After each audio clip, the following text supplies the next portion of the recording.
বড় ছেলে তারেক রহমানের রাজনীতির পথ চলা ঠিক সেভাবেই যেভাবে শুরু করেছিলেন শহীদ জিয়া। আর দেশবাসীও তারই মাঝে খুঁজতে থাকেন হারিয়ে যাওয়া তাদের সেই নেতাকেই, যেন অনেক দিন পর আবারও ফিরে পাওয়া চেনা কণ্ঠ, চেনা মুখ।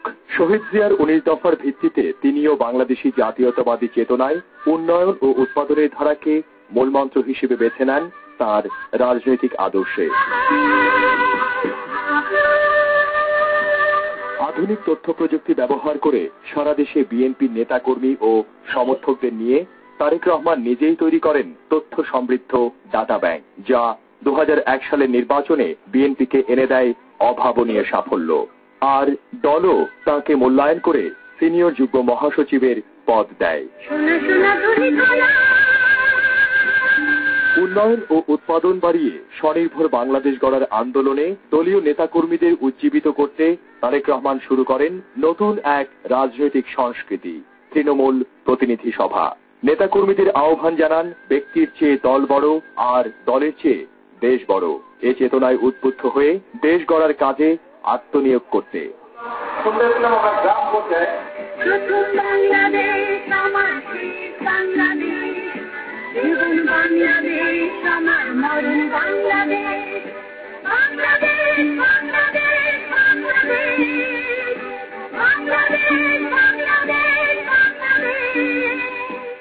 বাবার মতো অতি অল্প সময়ে তারেক রহমানের এই সাফল্যে আবারও শঙ্কিত হয়ে পড়ে দেশবিরোধী ষড়যন্ত্রকারীরা।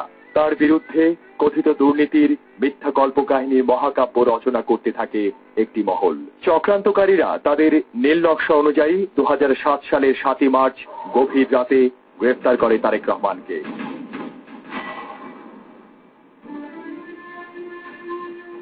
একে একে 13টি মামলা দেয়া হয় তার বিরুদ্ধে, অথচ এই মামলার বাদীরাই বলছেন ভিন্ন কথা।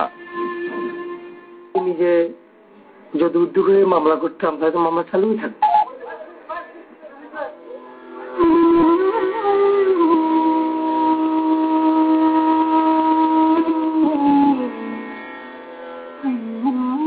শুধু মামলা দিয়ে ক্ষান্ত থাকেনি কুচক্রী মহল। রিমান্ডের নামে তার উপর শুরু হয় অমানসিক নির্যাতন। মানসিক নিপীড়নের সাথে জঘন্যতম শারীরিক নির্যাতনও চলতে থাকে তার উপর।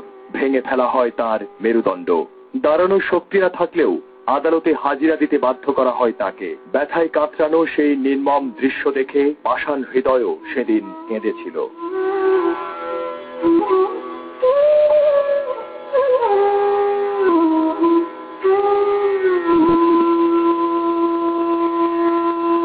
হাসপাতালের প্রিজন সেলে তার শারীরিক অবস্থার আরো অবনতি হলে শঙ্কিত হয়ে পড়েন চিকিৎসকরা। তখনই তাকে উন্নত চিকিৎসার জন্য বিদেশে পাঠানোর সুপারিশ করে সরকারেরই গঠন করা বিশেষজ্ঞ চিকিৎসক কমিটি।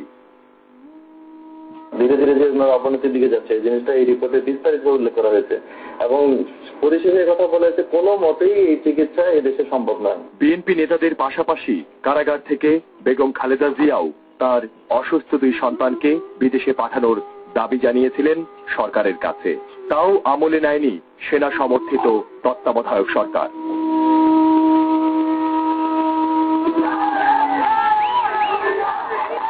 কথিত দুর্নীতি ও চাঁদাবাজির অভিযোগে করা 13টি মামলার সবগুলোতেই একে একে জামিন পান তারেক রহমান। জরুরি আইনের বেড়াজালে আদালতের ওপর প্রভাব খাটিয়ে শেষ পর্যন্ত সত্যকে দমিয়ে রাখতে ব্যর্থ হয় ষড়যন্ত্রকারীরা। অবশেষে বাধ্য হয় তারেক রহমানকে মুক্তি দিতে। 2008 সালের 3রা সেপ্টেম্বর তিনি হাসপাতালের প্রিজন সেলের বন্দিদশা থেকে মুক্ত হন। তারপর উন্নত চিকিৎসার জন্য লন্ডনের একটি হাসপাতালে ভর্তি হয়ে চিকিৎসা নিচ্ছেন তিনি। এদিকে বিএনপির বর্তমান রাজনৈতিক ও সাংগঠনিক অবস্থার বিচারে তার শূন্যতা বড় বেশি অনুভব করছেন দলের সাধারণ নেতাকর্মীরা। তবে বিএনপি ও দেশের স্বার্থে তার পুরোপুরি সুস্থ হয়ে ওঠার বিষয়টি এখন সবচেয়ে বেশি গুরুত্বপূর্ণ। আর তা মেনে নিয়েই অপেক্ষার প্রহর গুনছেন জাতীয়তাবাদী শক্তির সমর্থক দেশের প্রতিটি মানুষ।